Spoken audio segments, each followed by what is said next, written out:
इस वक्त हम मौजूद हैं गुलबर्ग में और ये कॉल सेंटर का लाहौर में हब माना जाता है। ये दरवाज़ा खुलवाया आपने, ये बंद किया। ये देने में लोग का आ रहा हूँ, अगर खोल लेते हैं तो खोल लेते हैं। आप क्या करते हैं? हम जो भी करते हैं ये सिर्फ टॉपी है। ये हमारे नौजवान को गलत राह पे लगा रहे हैं। दरवाजा बंद कर, गलत जगह आ गया। एडवाइजर आएगा ना, अच्छा। वो तुझे आगे पूछेगा मैं कौन हूँ, फिर तुम मैं बताऊंगा अच्छा कि मैं तेरे ना की करना। मैं ऐसा मांगा मैं तुझे याद करेंगे गलत जगह आ गया। दारे पकड़ते नहीं है, कोई सेटलमेंट होती है? सेटलमेंट होती है। आपने स्कैम किया, स्कैम था कोई 14 करोड़ का। गैर कानूनी गली मोहल्लों में, प्लाजों में लोगों ने 4-4 बंदों से लेके 400 बंदों तक सैकड़ों बनाए हुए हैं। अस्सलाम वालेकुम नाज़रीन, प्रोग्राम पकड़ के साथ में हुआ आपका मेज़बान औसाफ अली खान। चमकती दमकती इमारतें, एयर कंडीशन दफातर और जदीद कंप्यूटर्स की लंबी कितारें, लेकिन पर्दे के पीछे चल रहा है एक स्याह कारोबार। यह है नाम नेहाद कॉल सेंटर्स, जो आलमी सतह पर पाकिस्तान का चेहरा दागदार कर रहे हैं। धोखाधड़ी, ब्लैकमेलिंग, फ्रॉड, सब कुछ हो रहा है यहाँ, लेकिन कानून खामोश, अदारे तमाशाई।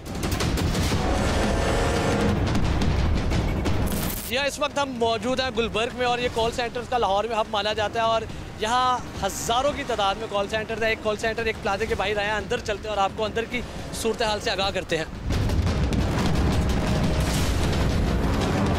जब हमने अल हफीज शॉपिंग मॉल गुलबर्ग का रुख किया तो हमें अंदाजा था कि सच को बेनकाब करना आसान नहीं होगा, लेकिन हम नहीं जानते थे कि झूठ का ये कला इतना मजबूत और मुनज़्ज़म है। नाज़रीन, जैसा कि आप देख सकते हैं, ये हम यहाँ पे पहुँचे हैं एक गुलबर्ग में प्लाजे में और पहले से उनके नुमाइंदगान आगे पीछे सारे खड़े होते हैं। ये भी भाईजान मौजूद हैं। प्लाजा के बाहर खड़े वो लोग जिनकी मौजूदगी का मकसद सिर्फ एक था, मुजरिमों को बचाना और कानून की आंखों में धूल झोंकना। दिखाएं जरा कौन सा ऑफिस आपने? हमारी कंपनी के बाहर लिखा हुआ है, आप पढ़ लें, वहाँ से जाके देखें। अच्छा, आप कहाँ काम करते हैं? मेडिकल बिलिंग करते हैं? बाहर से आ रहे हैं, तो इधर क्यों खड़े हुए आप? आपको देख कर रहे हैं आप? अच्छा, शो देखने आए हैं आप? जैसे ही हम अंदर दाखिल हुए, एक पैगाम पहले ही इन तक पहुंच चुका था। दरवाजे बंद, पर्दे गिराए गए और हर तरफ खामोशी छा गई, लेकिन ये खामोशी जुर्म की गवाही दे रही थी। कॉल सेंटर के बाहर हम मौजूद हैं और ये भाईजान से फरमा रहे हैं दरवाज़ा खोले। सर, दरवाज़ा क्यों नहीं खुल रहा? सर, मैंने आपको बताया 7 बजे में हमारा खाने का काम है। आप यहाँ खाना देने आते हैं? जी, मैं खाना देने। किसको खाना देते हैं? किसको खाना देते हैं? भाईजान मुझे नहीं पता इसका। मेरे फरिश्तों को खाना देने आते हैं आप? भाईजान मुझे नहीं आइडिया। 7 में मेरे होटल। खाना देने किसको आते हैं? कौन पैसे देता है भाई? यार ये हमारे जो होटल का ओनर है ना, उसे पता है। भाई इधर आप आके खाना किसे देते हैं? बर्तन किसको उठा के? भाई मेरी तो 12,000 सैलरी है, मैं तो खुद काम करता हूँ, मुझे क्या पता हूँ कौन पैसे। अच्छा, ये दरवाज़ा खुलवाया आपने, ये बंद किया। ये देने में लोग का आ रहा हूँ, अगर खोल लेते हैं तो खोल लेते हैं। बिल कौन देता है आपको? मालिक को देता है? मुझे नहीं देते। मुझे क्या पता, इधर इतने बंदे हैं, मैं किस को जानूँ। हम यहाँ पे जब आया पहले ही इतला कर दी गई है नीचे, क्योंकि ये 5वां फ्लोर है। कॉल्स की गई है, मुख्तलिफ जगहों पर कॉल्स की गई है। उन्हें बताया गया कि जी मीडिया वाले आए और दरवाजे बंद करवा दिए गए। काफ़ी देर से अब ये कॉल सेंटर का हम दरवाज़ा लॉक कर रहे हैं, ये नहीं खुल रहा। ये भाईजान अंदर से निकले हैं, इन्होंने दस्ती बंद की है कि कोई अंदर घुस ना जाए। एक दफ्तर खुला रह गया, शायद किस्मत का लिखा या शायद वो लम्हा जिसने इनके चेहरों से मास्क उतार दिए। यार नाज़रीन, ये आप देख सकते हैं, ये माशाल्लाह ये एक नहीं है, एक ऐसे आपको बेतहाशा कॉल सेंटर्स मिलेंगे और सिर्फ इस प्लाजे में कई उन्होंने बंद कर दिए हमारी इतला के मुताबिक। ये प्यारे प्यारे जो नौजवान बच्चे लगे हुए हैं, इन्होंने हेडफोन्स पहने हुए हैं। कौन है जी ऑनर इस कॉल सेंटर का? ऑनर कौन है? अस्सलाम वालेकुम सर, कैसे आप? तबीयत ठीक है आपकी? क्या चल रहा है? इतने नौजवान बच्चे, इतने तो यूनिवर्सिटियों में नहीं होते। आप चेक करें, पहले तो बात थी कि आपके पास कोई अथॉरिटी वगैरह? बिल्कुल, सारी अथॉरिटी आपको दिखाते हैं। आप पहले अपना लाइसेंस दिखाते हैं, हम सारे आपको, ये हमारे साथ जो बंदे आए हैं ये सब कुछ आपको अपना दिखाएंगे। अथॉरिटी दिखाएंगे। आपका ये कॉल सेंटर रजिस्टर्ड है? रजिस्टर्ड है। कहाँ रजिस्टर्ड है? डिजिट कैंपेन है। रजिस्टर्ड कहाँ पे है? कौन सा डिजिट कैंपेन है? पीटीए के पास रजिस्टर्ड है। एनटीएन नंबर क्या आपका? एफबीआर के पास रजिस्टर्ड होगा, उसका एनटीएन नंबर। पहले मुझे अपना वारंट दिखाएं। मैं आपको सारे वारंट दिखाऊंगा। पहले आपसे जितना सवाल अर्ज कर रहा हूँ, आप मेरे से पहली तो बात आप क्वेश्चंस कर नहीं सकते। अच्छा, मैं नहीं कर सकता बिल्कुल ठीक। आपसे क्वेश्चन कौन कर सकता है? जब आप इतनी बड़ी यूथ को लेके उनसे फ्रॉड करवा रहे हैं, स्कैम करवा रहे हैं, उनसे आप बहुत कुछ करवा रहे हैं, आपसे सवाल कौन करेगा? वहाँ मौजूद कम उम्र नौजवान जो न सिर्फ मुजरमाना नेटवर्क का हिस्सा थे बल्कि हमें धमकाने लगे। आप किस चीज के पैसे लेते हैं? आप ठीक है, मैं बताऊं किस चीज के पैसे लेते हैं? मैं बताऊं आप किस चीज के पैसे लेते हैं? आप सिर्फ व्यूज के लिए पैसे लेते हैं। अच्छा, व्यूज के लिए पैसे लेते हैं? ये आप कह रहे हो ना, ये सिर्फ टॉपिक है। मैं व्यूज के लिए पैसे लेता हूँ, देखे मिले हैं, कभी ऐसा नहीं करता कि इतने नौजवान बच्चों को आप ये चेहरे देखे जी, ये हमारे नौजवान यूथ को गलत राह पे लगा रहे हैं, उनको किस तरह फ्रॉड पे लगा रहे हैं, किस तरह स्कैम पे लगा रहे हैं। आए हो अपनी मर्जी से, जाओगे हमारी मर्जी से। इनका लहजा, इनकी नजरों का गरूर इस बात का सबूत था कि जुर्म सिर्फ एक काम नहीं, एक हौसला है जो किसी का खौफ नहीं मानता। सर आप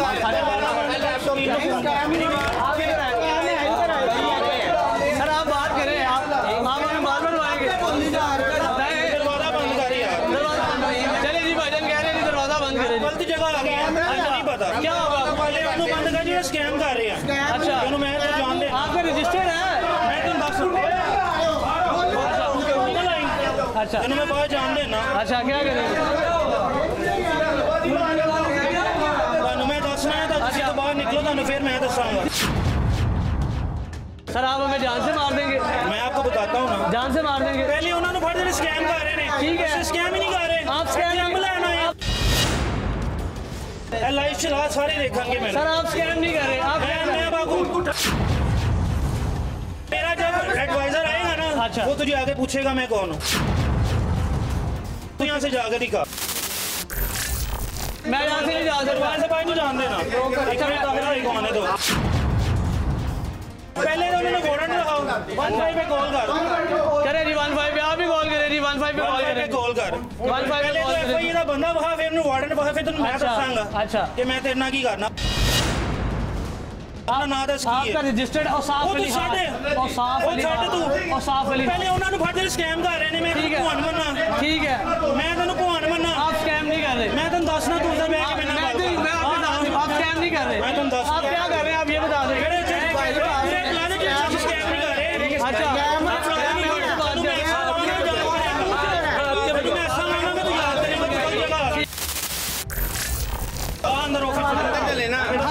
टच नहीं करना, आप चले। You are not authorized to ask me what I'm doing here. The first thing is that. The other thing is that if you have any kind of warrant, you have to let me know and come to my office. Then you have to live this. कोई warrant है, पहले warrant दिखाओ फिर बात करते हैं। अच्छा पहले वारंट दिखाओ। सर आपकी बात होगी, मैं बोल दूँ पहले warrant, then after other questions. आपकी बात कंप्लीट होगी। The first I need your warrant. आपकी बात सुनिए। Do you have any warrant? बात complete. Do you have any warrant? Then get out. आपकी बात complete. You have to get out. आप बंदा, मैं प्यार से कह रहा हूँ, गेट आउट। इसके बाद वो लफ्ज़ कोई नहीं है। मैं आपसे पूछ रहा हूँ, आप कॉल सेंटर, आप फ्रॉड नहीं यार, आप बता रहे। तू कौन है? मैं अवामी नुमाइंदा हूँ। वो तू झूठ है। ठीक है, मैं तू अवामी नुमाइंदा नहीं है, तू झूठ है। तुसी पता ही करते हो, तुसी प्रीपेड इंटरव्यूज करते हो। ठीक है, तुसी प्रीपेड इंटरव्यूज करते हो। तुसी और कुछ नहीं करते, तुसी अवाम की अपनी बात सुन लो, मैं आपकी बात सुन लो। अवाम नहीं कुछ नहीं कर सकते। आपने उसी को मारो कह रहे हैं, जिन्हों मर्जी कॉल कर। मैं तेनू कह तू जाके सही जगह जा, तेन पता लगे तेन कर रहे की जिथे मर्जी जा। मैं क्यों तेन दसा? आपको पता है थोड़ा मैं क्यों दसा तेन? मैं क्यों तेन दसा? मेरी जरूरत की, मैं तो मेरे ऑफिस के विच आया। मैं आपसे पूछने आया हूँ कि आप यहाँ क्या कर रहे हैं। कौन हो जो मुझे क्वेश्चन करोगे? कॉल सेंटर चला रहे हैं आप? ऑथोराइज हो मुझे क्वेश्चन करने के लिए?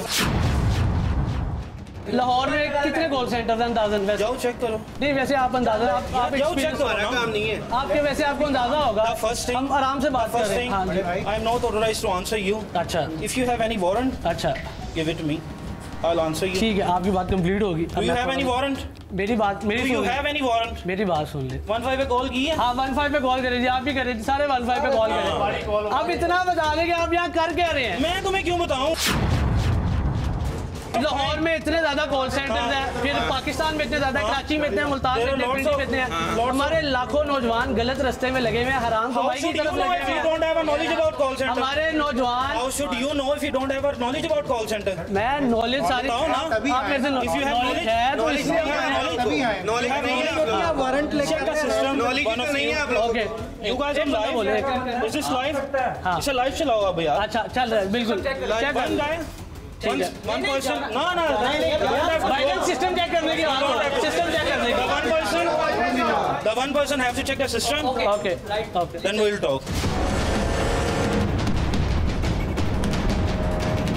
एक सिस्टम चेक कर लेते हैं। हाँ। इतनी देर आप मुझे बता दें कि ये रजिस्टर्ड है, अगर ये FBR में चल रहा है तो इसका NTA नंबर क्या है? I think you थोड़ा forgot सा my इतना बता question. दें, थोड़ा सा नहीं, I मतलब think you forgot my question. आप मुझे सिस्टम Do you अपना have चेक करवा warrant? रहे हैं, आप मुझे अपना system Do you check have करवा रहे हैं, warrant? तो आप अपना बता दें। You are for me, man. मैं हूं आपके लिए, You are लेकिन me. मेरे लिए वो सारे जो मेरे नौजवानों को इस राह में लगा रहे हैं। पकड़ो जाके उनको। पकड़ लेंगे, आप कब? अपना बता दें, आप अपना क्लियर कब कर है? दें। अभी पकड़ेंगे, अभी चले साथ, किसको पकड़ें? मैं क्यों पकड़ूं? आप अपना बता मेरा दें। काम ही नहीं है। आप ठीक है कॉल FIA, सर, आप ठीक है, कॉल FIA मैन। आप बिल्कुल साफ आदमी हैं, आप बिल्कुल ठीक है, अल्हम्दुलिल्लाह। ईमानदार आदमी हैं। अल्हम्दुलिल्लाह। तो बता दे इसमें मसला क्यों क्या है? बताऊं? मसला क्या आई है? Am not authorised to answer you यार मैन। अवामी नुमाइंदा है आपके पास, बताएं, आप बता दे, बात है तो क्यों आए हो मेरे पास? पूछने Did I आए हो। call you? अवाम, वो माँ बाप रो रहे हैं जिनके बच्चे हराम की कमाइयों में लगे हुए हैं, वो बैठ के शीशे पी रहे हैं, सबसे पी रहे हैं, बीयर पी रहे हैं, वो रो रहे हैं, वो रो रहे हैं। उनकी रिक्वेस्ट पे मैं आ रहा हूँ, मैं आपके पास यार आप एडवोकेट हो? मैं सारे कॉल सेंटर के पास जा रहा हूँ। एडवोकेट हो? Honestly, I'm going to slap him, man. Sorry, what did you say? Honestly, ये पिट जाएगा। Don't think about it. Did you? This is इधर आ जाओ। Did you have? आप बैठ के सुन रहे हो? आप बैठ के सुन रहे हो? आप बैठ के सुन रहे हो? एक मिनट यार, एक मिनट सबर करना, एक मिनट। आप बैठ के सुन रहे हो? वारंट है? आप एडवोकेट हो ना? सुनो ना। क्यों सुनूं? ओ भाई, तो फिर हम तुम्हारी क्यों सुने? तो तुम्हें बुलाया क्यों हुआ? क्योंकि यहाँ मुखबरी हुई है। ये सारे बच्चे अंडर एज हैं जिनसे तुम काम करवा रहे हैं। ये बच्चों के बाहर इनको कैमरे, ये 18 साल के 18, तू भाई तुझे समझ नहीं आ रहा। वो भाई उसके पास इख्तियार है, पब्लिक रिप्रेजेंटेटिव। चलो देख लेते हैं सब। बताता हूँ मैं भी। नेशनल प्रोग्राम है, सबके पास ID कार्ड है, इजी हो जाता है। नेशनल चैनल पे बोल रहे हैं, नेशनल चैनल है। पहला वकील टक रही है सानू। ठीक है यार, कोई राम ना, ठीक कोई है। राम ना। हमने पुलिस को बुलाया, लेकिन इंसाफ की राह में वक्त भी अक्सर दीवार बन जाता है। आधे घंटे बाद पुलिस पहुंची और हमें ले जाया गया, इन्हीं के साथ जिन्हें हम बेनकाब करने आए थे।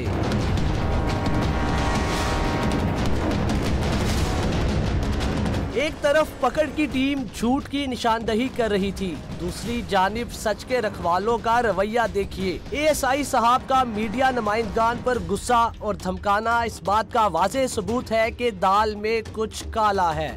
जी हाँ नाज़रीन, इस वक्त मैं मौजूद हूँ गुलबर्ग पुलिस स्टेशन के बिल्कुल बाहर, और हमारे शहर लाहौर में लाखों कॉल सेंटर्स हैं। रावलपिंडी, मुल्तान, कराची, पाकिस्तान भर में लाखों कॉल सेंटर्स हैं, और उन कॉल सेंटर्स में काम करने वाले कई लाखों बच्चे हैं जो एक गलत राह पे चल रहे हैं और जो हमारी मॉरल वैल्यूज़ को इंटरनेशनली डी वैल्यू कर रहे हैं। लेकिन जब हम इसके ख़िलाफ़ प्रोग्राम करते हैं और हमें इत्तलात के मुताबिक एक प्लाजे में जाते हैं जहाँ पे बताया जाता है कि काफ़ी लीगल कॉल सेंटर्स मौजूद हैं, हम वहाँ पे पहुँचते हैं और वहाँ पे कई कॉल सेंटर्स क्योंकि उनके मुखबर नीचे खड़े हुए थे, वो कॉल कर देते हैं कि मीडिया आई है और वो इन्वेस्टिगेट करने आया। जब हम इन्वेस्टिगेट करने उस प्लाजे के अंदर जाते हैं, कई 4-5 कॉल सेंटर जैसा कि आपने देखा भी, वो अपने आप को अपने दरवाजे लॉक कर लेते हैं। मेन जो उनके दरवाजे थे कॉल सेंटर्स के, एक कॉल सेंटर में हम इन्वेस्टिगेट करने में कामयाब होते हैं, हम उनसे बातचीत शुरू करते हैं और फिर सारा क्या मामला हुआ ये आपने देखा। और फिर हमारे हिफाजत करने वाले अदारे, हमारे पुलिस वहाँ पे पहुँचती है और मुतलका ये थाना जो पुलिस स्टेशन गुलबर्ग है वो वहाँ पे पहुँचता है और वो वहाँ पे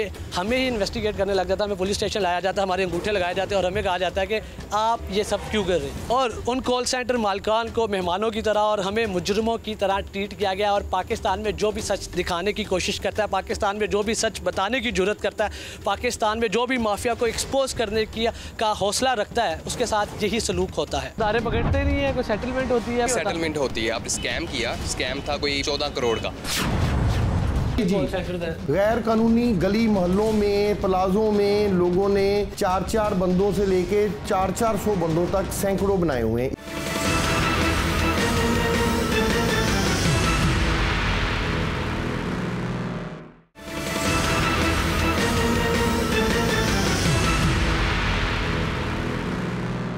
दारे पकड़ते नहीं है, कोई सेटलमेंट होती है, सेटलमेंट होती है। आपने स्कैम किया, स्कैम था कोई 14 करोड़ का। गैर कानूनी गली मोहल्लों में, प्लाजों में लोगों ने 4-4 बंदों से लेके 400 बंदों तक सैकड़ों बनाए हुए हैं। नाजरीन, जो आपने देखा वो सिर्फ शुरुआत थी। आगे आप देखेंगे कि किस तरह नौजवानों को लाखों रुपए का लालच देकर इस गंदे खेल का हिस्सा बनाया जाता है।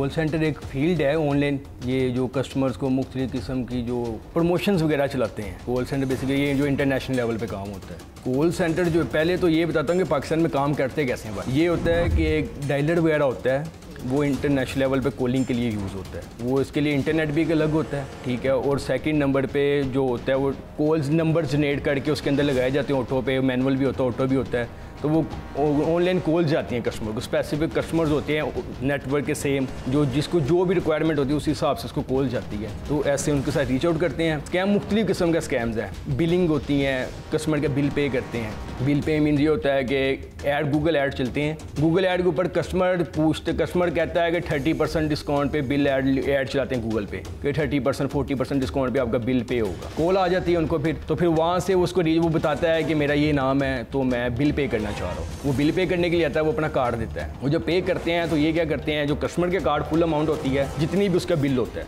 उतनी अमाउंट या ज़्यादा भी कर लेते हैं। कुछ होते हैं सेंटर जो ज़्यादा लालची होते हैं स्कैम के लिए, वो ऐसा भी करते हैं कि उसका जितने कार्ड के अंदर अमाउंट होती है वो सारी चार्ज कर लेते हैं अपने बैंक अकाउंट में, अपने मर्चेंट पे। तो पैसे इनके अकाउंट में आ जाते हैं, जो कस्टमर का बिल होता है वो वहाँ पे रह जाता है, बिल उसका पे नहीं होता। अगर कोई करना भी चाहे तो वो किसी और कस्टमर के कार्ड से उसका बिल पे कर देता है पूरा। रीजनल अमाउंट जो होती है वो अपने बैंक में चार्ज कर लेते हैं। अनलिमिटेड है, कोई इसकी नहीं है। हर जगह जगह तो आजकल कॉल सेंटर बना हुआ, हर 4-5 बच्चे इकट्ठे होते हैं, कॉल सेंटर बना लेते हैं, जिसको थोड़ी सी इंग्लिश अच्छी आती है। माना अगर तो जो सही काम करने वाला बंदा है ना, जिसको काम आता है, 1 CR क्रॉस कर जाता है। FIA या पुलिस किसी रीज़न की वजह से पकड़ सकती है कि जैसे कोई कस्टमर कंप्लेन कर रहा है तो फिर वो आगे पकड़ सकती है। लेकिन पाकिस्तान में ये है कि आजकल अपना बस निज़ाम वगैरह बनाने के लिए ना वो लोग तो ऐसे फजूल में पहुंच जाते हैं। कंप्लेन भी कोई नहीं होती, थ्रेड करते हैं और अपना वो जो फिक्स अमाउंट अपनी बना लेते हैं, फिक्स कर लेते हैं मंथली, तो चलाई जा रहे हैं काम। जब मैं फील्ड में नया आया था तो मैं भी 1 CR क्रॉस कर ही जाता था। अभी तो बट टेंशन बढ़ी हैं, हर दूसरे दिन FIA पुलिस, ये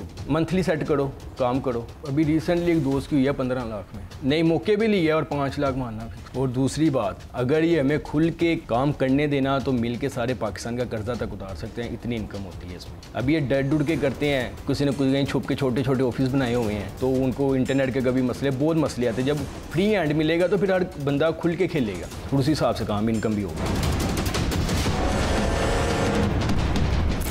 एक माइक, एक कैमरा और वो सच जो कभी रिकॉर्ड नहीं हुआ था, लेकिन अब होगा और आप देखेंगे।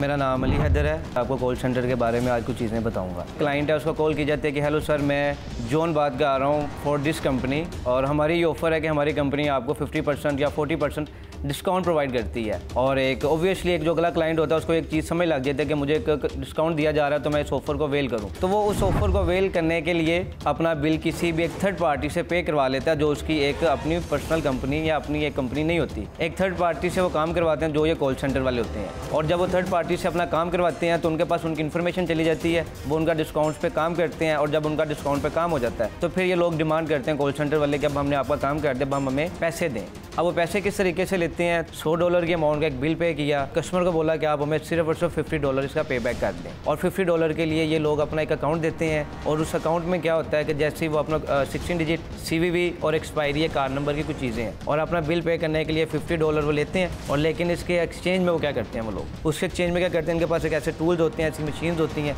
जिसके ऊपर वो क्रेडिट कार्ड अपना डालते हैं और उनका सारे का सारा अकाउंट खाली हो जाता है। कराची में एक सीन था रमगान का, वो एक इस फील्ड के अंदर छोटा सा करिंदा है, और आपने जैसा कि देखा होगा उसकी गाड़ियाँ, उसके VIP प्रोटोकॉल्स इतने ज़्यादा, उसके पास एजेंट्स, जिस तरीके से वो बेखौफ होकर शहर के अंदर काम कर रहा है। कॉल सेंटर्स की ये जो फील्ड है, अगर इसके अंदर थोड़ी सी हुकूमत, गवर्नमेंट अगर सपोर्ट करे इनको, तो हमारा ये कोई बड़ी बात नहीं है कि ये लोग मिलकर पाकिस्तान का कर्जा भी उतार सकते हैं। पाकिस्तान तो आपका कुछ भी नहीं कर रहा, ठीक है। सबसे ज़्यादा आपका जो काम चलता है वो इंडिया में चलता है, आपका नाइजीरिया करता है, आपका अफ्रीका करता है, ठीक है। और इसके अलावा आपकी गल्फ़ कंट्री में भी ये सारे काम चलते हैं।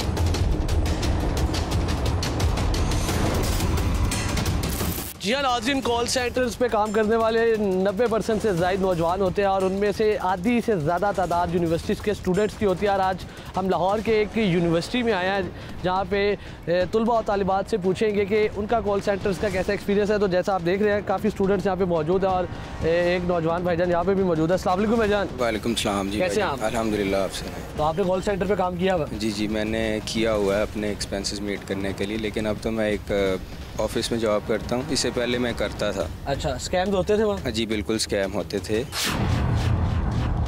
कितना अर्सा काम किया आपने वहाँ? उधर समझ लें कि मैंने 1.5 मंथ काम किया, लेकिन जब मुझे पता लगा तो मैं उधर से क्विट कर गया, छोड़ गया। क्या बताया जाता है जब आप जाते हैं कि कैसे ट्रैप करते हैं स्टूडेंट्स को, नए बच्चों को, नौजवानों को? इस तरह होता है कि जब नया स्टूडेंट जाता है उसको लालच देते हैं कि आपको इतने पैसे देंगे, और स्टूडेंट्स कहते हैं ठीक है हमें पैसे मिल रहे हैं और हमें क्या चाहिए। वो ये है कि वो स्टार्टिंग में ही एक स्टूडेंट को अगर आप 40 या 30 दे दें एक फ्रेशर को, तो स्टूडेंट कहता है यार ये मेरे लिए बहुत ज़्यादा है, ठीक है। हाँ, वो एक्स्ट्रा होता है उनका ना। होता है की क्या गेम है? एक्सेंट की गेम है। अच्छा, ठीक है। ये जो स्कैम, थोड़ा बोले। Hey, this is John and I'm calling from TGSAL and we are providing these services. So इस तरह के लाइक वो बोलते हैं। हमारे नौजवान गौरव से भी आगे निकल गया है अंग्रेज़ी बोलने में, और कैसी कितनी अच्छी एक्सेंट आप देख सकते हैं हमारे नौजवानों का। तो अच्छा मुझे बताइएगा, उन जो कॉल सेंटर पे आप जाते हैं 1.5 महीना आप करते रहे, क्या स्कैम्स करते रहे, कोई याद है कैसे करते रहे? हमारे तो इधर जिस तरह केबल्स वगैरह चलती हैं, US में एक होती है डिश सर्विस। अच्छा, ठीक है। तो ये ऐसा होता है कि ये कहते हैं कि हम जिस तरह हम जैस से कॉल कर रहे हैं या हमारे मोबाइल्स की कंपनीज़ हैं, जैस से कॉल कर रहे हैं, यूफो से कॉल कर रहे हैं, वो कॉल अटेंड करते हैं। आपकी जो है ना, हमने सर्विस जो है ना, आपका जो डिश टीवी है वो आपकी जो लोकेशन है वो फ्रीक्वेंसी चेंज हो गई है, ठीक है।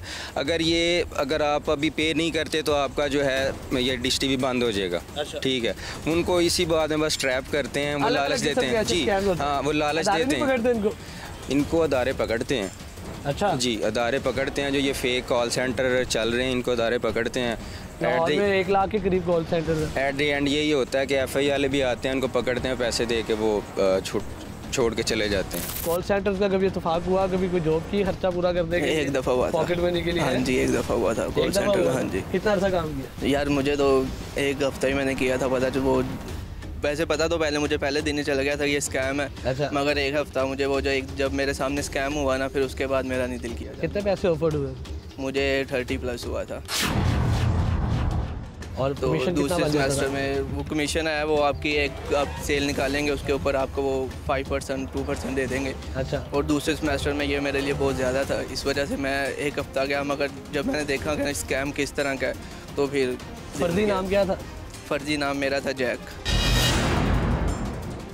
हाँ जी। तो मैं DoorDash के हेडक्वार्टर से बात करता हूँ उनके। वैसे उसके हम बहुत तरह के होते हैं, मगर मेरा जो एक्सपीरियंस हुआ है वो DoorDash का हुआ है। अच्छा। जिस तरह का हमारा यहाँ पे फूड बांटा होता है ना, वहाँ पे DoorDash चलती है कंपनी फूड डिलीवर करने के लिए। अच्छा। तो हम उसे ऐसे उनके साथ फ्रॉड करते थे? हाँ जी, DoorDash के को हम मुझे कॉल करते थे, हम DoorDash के हेडक्वार्टर से बात कर रहे हैं, आपका जो टैबलेट है ना वो लास्ट वीक से सही वर्किंग नहीं कर रहा। आपको ट्रैप कैसे किया था उन्होंने? ट्रैप मैंने तो एक दोस्त मेरा जाता था, इसमें आपको लालच दिखाई कि मैं बड़े पैसे कमा रहा हूँ, आप ये है वो है। तो फिर मैं भी चला गया इंटरव्यू देने के लिए। अच्छा। फिर जब मुझे पता चला ना, एक अंदर से वो सेटिस्फाई नहीं हो सका, इस वजह से फिर मैंने छोड़ दिया। वो बेसिकली मेरे सामने एक दफ़ा स्कैम हो गया था। कॉल सेंटर में काम किया आप लोगों ने? हाँ जी, हाँ जी, एक्सपीरियंस है मुझे कोई 1-2 साल का। मोस्टली जो है ना इसमें स्कैम होता है। यहाँ पे कोई लिजिट कंपेन मुश्किल ही है जो यहाँ पे चल रही है। जिस तरह टेलीकॉम की कंपेन चलती है पाकिस्तान में मोस्टली, उसमें ये होता है कि हम लोग रीच आउट करते हैं कस्टमर्स को। जब हम उन्हें रीच आउट करते हैं, हम उन्हें पैकेजेस बना के देते हैं कि हम आपको इतने $1 का डिस्काउंट देंगे। जब वो हमसे परचेज़ करते हैं तो हम उनकी कार्ड की इन्फॉर्मेशन ले लेते हैं, और एट द एंड क्या होता है, हम कार्डिंग के थ्रू मतलब उनका सारा अकाउंट में जितने भी पैसे पड़े होते हैं वो हम अपने पास मंगवा लेते हैं।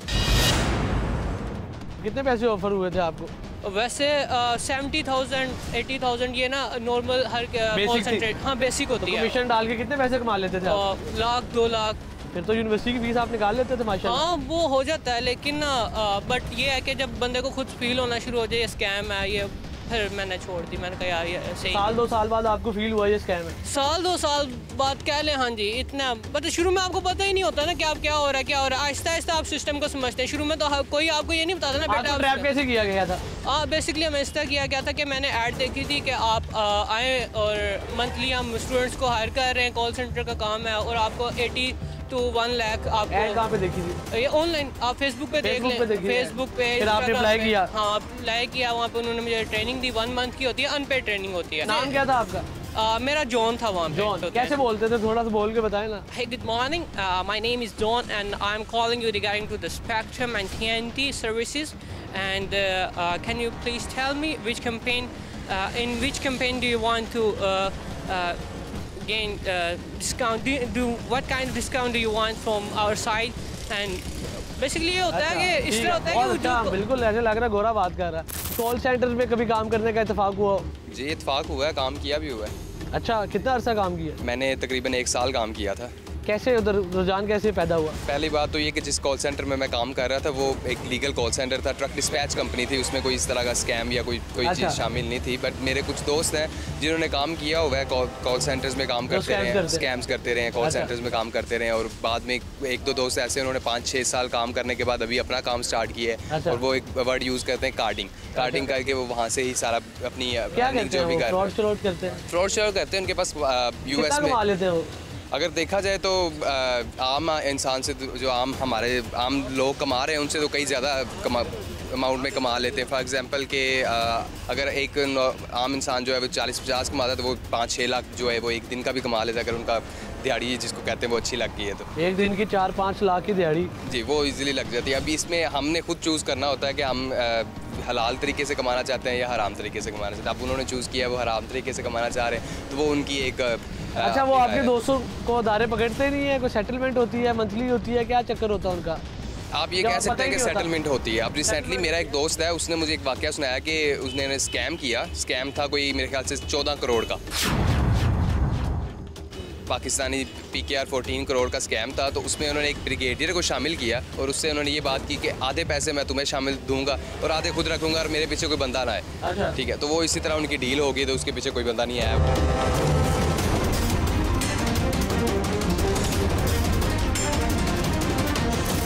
यूनिवर्सिटी के नौजवानों से बात करके इस बात का तो अंदाज़ा हो गया उन्हें हलाल और हराम की तमीज़ है। और कई नौजवानों ने जिनसे मेरी बात हुई है यहाँ पे, उन्होंने इसीलिए कॉल सेंटर के इस मकरू धंधे को छोड़ा कि क्योंकि ये हराम था। अब आया ये हलाल है या हराम है, मजहबी स्कॉलर इस पर क्या कहते हैं, किसी मजहबी स्कॉलर के पास जाते हैं और उनका इस्लामी नुक्ता नज़र इस सारे मामले पर आपको बताते हैं। गैर कानूनी गली मोहल्लों में, प्लाजों में लोगों ने 4-4 बंदों से लेके 400 बंदों तक सैकड़ों बनाए हुए हैं।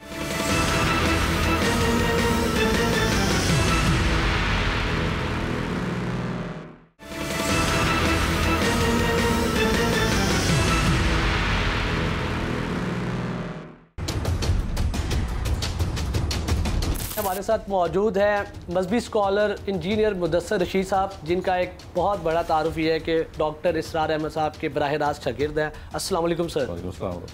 सर बताइएगा, ये सारा जो मामला चल रहा है, इतनी बड़े नंबर्स में हमारी यूथ कॉल सेंटर के इस काम से वाबस्ता है, लाखों में कॉल सेंटर लाहौर में है, इस्लामाबाद, कराची, सौन, पाकिस्तान में इस वक्त हमारी यूथ जकरी हुई है इस सारे सिस्टम में। क्या कहना चाहेंगे सारे मामले में? देखिए, ये जो जितने भी इस तरह के स्कैम्स हैं, जितने भी इस तरह के प्रोग्राम्स चल रहे हैं जिसके अंदर लोगों का जो माल है वो धोखे से मतलब खाया जा रहा है या लोगों को धोखा दिया जा रहा है और उससे माल कमाया जा रहा है, तो इसमें तो कुरान मजीद और हदीस शरीफ के अंदर बिल्कुल वाज़ेह अहकामात मौजूद हैं। कुरान मजीद में अल्लाह ताला ने वाज़ेह तौर पर कहा कि ला ताकुलू अम्वालकुम बैनकुम बिलबातिल, दूसरों के जो माल हैं वो बातिल तरीके से मत खाओ। रसूल अकरम सल्लल्लाहु अलैहि वसल्लम की सही हदीस है, सही मुस्लिम की हदीस है और बड़ी मशहूर हदीस है कि मन गश्शा फलैसा मिन्नी, जिसने भी धोखाधड़ी की उसका मेरे से कोई ताल्लुक़ नहीं, इस उम्मत से कोई ताल्लुक़ नहीं। अच्छा, ये सारी फिर कमाई हराम है, ऐसा कोई फतवा जारी हुआ है या ऐसा फतवा? मैंने बताया कि ये तो वो चीज़ है जो कि नसूस क़तइया पे खड़ा है मामला। यानी ये नसूस क़तइया क्या होती है कि कुरान मजीद में वाज़ेह तौर पर बयान कर दिया जाए कोई मसला और हदीस शरीफ में, सही हदीस के अंदर ये बात वाज़ेह कर दी जाए। दोनों कुरान और सुन्नत इस पर बिल्कुल वाज़ेह हैं।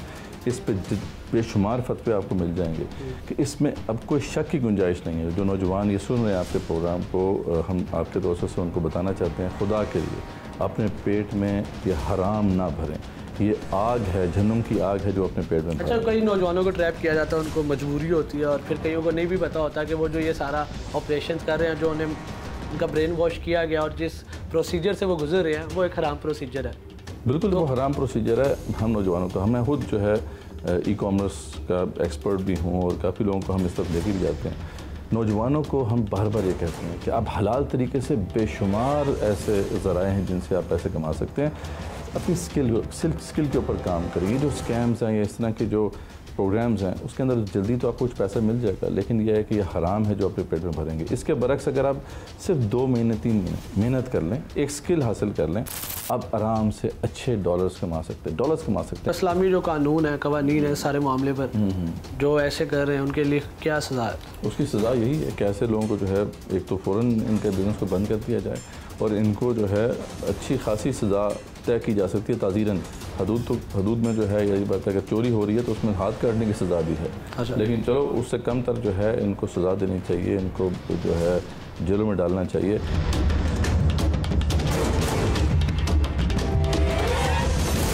जी मेरे साथ बात करने के लिए मौजूद हैं additional director of FIA cyber crime wing Lahore zone Mohammad Sarfaraz Chaudhry साहब। अस्सलाम वालेकुम सर। वालेकुम अस्सलाम व रहमतुल्लाहि व बरकातुहू। सर मुझे बताइएगा गैर कानूनी कॉल सेंटर्स के बढ़ते रुझान पर FIA की क्या राय है? इतना ज़्यादा बिजनेस था IT की सेक्टर में, कॉल सेंटर्स की शेप में, इनबाउंड आउटबाउंड ट्रैफिक पाकिस्तान में दुनिया के ममालिक बहुत ज़्यादा देते थे, बट वेरी अनफॉर्चुनेट कुछ कॉल सेंटर्स इलीगल ग्रे काम करना शुरू हो गए हैं, ग्रे एरिया हो गया है। वो क्या करते हैं कि बाहर के कंट्रीज से बिलिंग की कंपेन हो या कोई प्रोडक्ट बेचने के बहाने कि जी ये आईफोन है, मार्केट में अगर ये इतने का आ रहा है तो उससे हाफ कीमत पे वो कहते हैं कि जी हम इतने का आपको प्रोवाइड करते हैं गोरों को। उसके इवज़ गोरे उनके पास अपना जो क्रेडिट कार्ड इंफॉर्मेशन है वो शेयर करते हैं और अपनी पर्सनल इंफॉर्मेशन शेयर करते हैं। फिर वो कॉल सेंटर क्या करते हैं, उन्हीं कंट्रीज़ में उनका वो पूरा एक गैंग होता है, वो लोगों को फिर दोबारा एक फ़ोन करते हैं कि आपके यूटिलिटी बिल्स कितने आए हैं। मिस्टर जॉन से सपोज़ मोबाइल बेचने के बहाने डाटा थेफ्ट कर लिया, मिस्टर एक्स मिस्टर वाई को फ़ोन किया कि आपके यूटिलिटी बिल्स कितने हैं। उन्होंने कहा सपोज 600 पाउंड, उन्हें कहा कि आप 400 पाउंड दें, बिल आपका पे हो जाएगा। अच्छा, अब फिज़िकली वो उनसे 400 पाउंड ले लेते थे और 600 पाउंड उन चोरी शुदा लोगों के डाटे के ज़रिए बिल पे कर देते थे। हमारे पाकिस्तान में बैठ के जाली कॉल सेंटर्स के अंदर ग्रे ट्रैफिकिंग करते हैं, ग्रे एरिया बनाया हुआ है, सादा लोगों को लूटते हैं, पाकिस्तान के अंदर भी और पाकिस्तान के बाहर भी। तो ये बेसिकली कॉल सेंटर्स का एक सिनेरियो है। इस तरह के थाउजेंड्स ऑफ सिनेरियोज में वो लोगों को लूटते हैं। इतना खूबसूरत है। जी मैं अर्ज करता हूँ, सैकड़ों हैं, गैर कानूनी सैकड़ों हैं। गैर कानूनी गली मोहल्लों में, प्लाजों में लोगों ने 4-4 बंदों से लेके 400 बंदों तक सैकड़ों बनाए हुए हैं। इसी के सिलसिले में अभी हमने रिसेंट लास्ट वीक भी कुछ रेड्स किए हैं, कॉल सेंटर्स को पकड़ा है। 2008 से लेके आज तक हमने सैकड़ों कॉल सेंटर्स को पकड़ा है और उनको सजाएं दिलवाई हैं और लोगों को रिलीफ फराहम करवाया। और सबसे इम्पोर्टेंट, पाकिस्तान पे इंटरनेशनल कम्युनिटी का ट्रस्ट बिल्डिंग किया है कि हमारी कौम, नेशन बीइंग अ पाकिस्तानी ऐसी नहीं है। चंद चोर अनासर ऐसे हैं, घटिया लोग हैं जो कि वतन अजीज़ का नाम बदनाम कर रहे हैं। अच्छा सर, आप एग्री करते हैं इस बात पे कि जो गैर कानूनी कॉल सेंटर्स हैं बहुत ज़्यादा हैं और जो लीगल कॉल सेंटर्स हैं वो आटे में नमक के बराबर है? वेरी ट्रू, ये बात एग्री करते हैं? एग्री करता हूँ। आपको नहीं लगता कि अदारों की खामोशी इस कारोबार को मजीद फ़रोग़ दे रही है और वो बड़ी आसानी से काम कर रहे हैं? नहीं, जहाँ तक national cyber crime investigation agency का जो मैटर है ना, या जो पहले हम साइबर क्राइम FIA थे, तो हमने कभी टॉलरेट नहीं किया। हमें जो कॉल सेंटर से रिपोर्ट मिले कि ये इलीगल एक्टिविटी परफॉर्म कर रहे हैं, हम उनको अरेस्ट करते हैं, पकड़ते भी हैं। जबकि NCCIA एक specialise national cyber crime agency आपके कंट्री में मार्ज़े वजूद में आ चुकी है। तो मैं आपके तवज्जुह से अवाम को और तमाम लोगों को ये बताना चाहता हूँ कि हम बहुत जल्द PTA के साथ एक ऐसा मैकेनिज़्म बनाना चाहेंगे, मिनिस्ट्री ऑफ IT के साथ मिलके, कि इन सब को रेगुलराइज किया जाए, इनको सबकी ऑब्जर्वेशन हो, इनके ऊपर प्रॉपर, मतलब कहने का कि मॉनिटरिंग सिस्टम हो तमाम कॉल सेंटर्स में। उनको कैसे रेगुलराइज करेंगे? जो घरों में कॉल सेंटर्स बने हुए हैं, जो प्लाजों के ऊपर सबसे बड़े फ्लोर्स में बने हुए कॉल सेंटर जो छुपे हुए हैं इतने, उनको कैसे रेगुलराइज करेंगे? वो तो फ्रॉड करते हैं, मासूम लोगों को धोखा देते हैं, दुनिया में हमारा इमेज खराब कर रहे हैं, तबाह कर रहे हैं हमारा इमेज को। बिल्कुल तबाह कर रहे हैं और वो हमारे कंट्री को डिफेम करने की कोशिश नाकाम कर रहे हैं। पहली बात तो ये कि जो हमारे लीगल कॉल सेंटर्स हैं उनकी लिस्ट मौजूद मौजूद है पीटीए के पास और वो रेगुलराइज हैं। अच्छा सर, आप पे ब्लेम ये दिया जाता है, जितने भी हमारी भी बात हुई कॉल सेंटर ओनर से, जितना हमने इस प्रोजेक्ट पे काम किया है, कहा जाता है कि ये FIA की अंदरूनी करप्शन और मिली भगत होती है, सेटलमेंट होती है, मंथली सेट हुई भी होती है, ये आप पे ब्लेम किया जाता है, इल्ज़ाम लगाया जाता है आपके अदारे पर, क्या कहेंगे इसके जवाब? ये बिल्कुल एक बेसलेस किस्म की बात है जो कि कह देना आसान है, अदरवाइज़ इसमें कोई सच्चाई नहीं है। ये अगर कोई एक आधी इंडिविजुअल ब्लैक शिप है भी तो वो बाहर निकल आती है। अच्छा सर, कुछ दिन पहले FBI ने रेड की मुल्तान में और कॉल सेंटर जिसने $30 मिलियन का स्कैम किया था, बेशक आपके थ्रू FIA के थ्रू की, क्या FIA ये काम नहीं कर रही थी जो FBI भी अब इन्वॉल्व हो रहा है, या वो इतनी शिकायत आ रही है या इतना मतलब काम बढ़ चुका है कि FBI ये डायरेक्ट इन्वॉल्व हो रही है पाकिस्तान में? गलत खबर है आपके पास। FBI ने कोई पाकिस्तान में रेड नहीं किया, सारे चैनल्स पे चली है सर। गलत चली है। गुजारिश ये है कि FBI ने कोई रेड नहीं किया। तमाम कंट्रीज़ एक दूसरे कंट्री को इंफॉर्मेशन देते हैं। वो रेड हमारी मुल्तान की टीम ने किया है और बड़ा तगड़ा रेड किया है, आप दुरुस्त फरमा रहे हैं, उसमें टोटल कंट्रीब्यूशन हमारा वहीं का है। हाँ, आप ये कह सकते हैं कि सोर्स वहाँ से आया है। अब सोर्स तो हमारे यहाँ भी लोकल होते हैं, जैसे आप अभी मुझे प्रोग्राम से पहले फरमा रहे थे कि आपके जहन में कुछ प्रोजेक्ट्स हैं, कुछ ऐसे कॉल सेंटर्स हैं जो कि इलीगल काम कर रहे हैं, सैकड़ों तो ऐसे हैं। तो मैंने आपसे ऑफर किया कि आप उनको हमारे पास सम अप करें, सोर्स रिपोर्ट हम बनाएंगे, हम उस सोर्स रिपोर्ट के ऊपर जाकर रेड करेंगे और उसको पकड़ लेंगे। ये सिर्फ कहानियां नहीं, ये सच्चाइयां हैं। हमारे इर्द गिर्द मौजूद खामोश जराइम जो दिन दिहाड़े हो रहे हैं। जब अदारे हवा में गफलत में हो तो सवाल उठाना फ़र्ज बन जाता है। वक्त आ गया है कि हम सिर्फ देखने वाले ना रहें, आवाज़ बने, ज़मीर जगाएं और अपने सवालों को ऐवानों तक पहुंचाएं। मुझे पकड़ की पूरी टीम के साथ इजाज़त दीजिए। अल्लाह निगहबान।